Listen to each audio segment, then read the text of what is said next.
আগামীকাল দেশের প্রেক্ষাগৃহে মুক্তি পাচ্ছে নতুন ছবি সাইলেন্স আ মিউজিক্যাল জার্নি, যে ছবি দিয়ে ঢাকায় সিনেমায় নির্মাতা হিসেবে অভিষেক হচ্ছেন সুরকার এবং সঙ্গীত পরিচালক ইমন সাহা।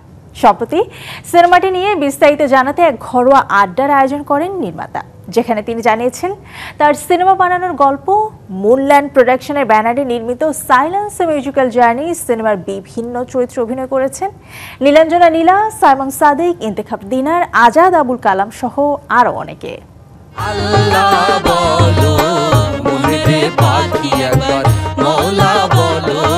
গানের টানে গ্রাম থেকে শহরে আসা বাউল ঘরের এক মেয়ে নানা সংগ্রামের মধ্য দিয়ে পাড়ি দেয় জীবনের বাস্তবতা। ঘটনাচক্রে শহরের আলো ঝলমলে জগতে প্রবেশ করে সে, আর এতেই হারিয়ে যায় তার নিজের সহজ সরল গানের সত্তা।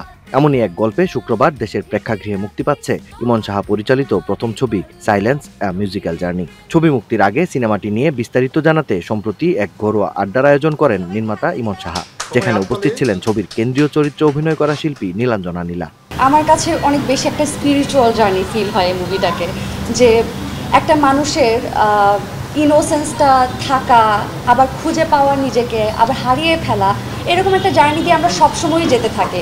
স্পেশালি যারা নাকি আমরা আর্টের সাথে থাকি, কখনো নিজেকে খুঁজে পাই, কখনো হারিয়ে ফেলি কাজের অনেক রকমের প্রেশারের মধ্যে। তো অন্যরকম একটা জার্নি ছিল সেই মুভিটা। শ্যামাকাব্য ডিফারেন্ট ছিল এবং সাইলেন্স টোটালি ডিফারেন্ট একটা জার্নি আমার জন্য। নির্মাতার বিশ্বাস, ভিন্ন গল্প আর প্রেক্ষাপটে নির্মিত সাইলেন্স আ মিউজিক্যাল জার্নি প্রেক্ষাগৃহে ভালো লাগবে সব বয়সীদের, আর তাই সবাইকে পরিবার নিয়ে প্রেক্ষাগৃহে সিনেমাটি দেখার আহ্বান ছিল ইমন সাহার কণ্ঠে। সাইলেন্স আ মিউজিক্যাল জার্নি আমার ছবির নাম।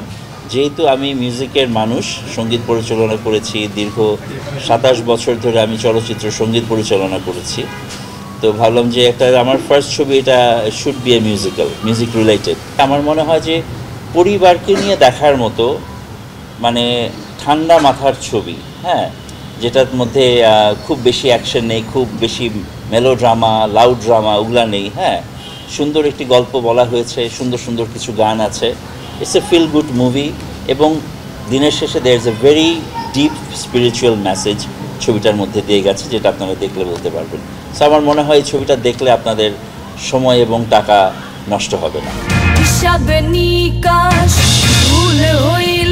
নীলাঞ্জনা নীলার পাশাপাশি সাইলেন্স আ মিউজিক্যাল জার্নি সিনেমার বিভিন্ন চরিত্রে অভিনয় করেছেন সাইমন সাদিক, ইন্তেখাব দিনার, আজাদ আবুল কালাম সহ আরো অনেকে। মাকসুদুল হক ইমু, ডিবিসি নিউজ, ঢাকা।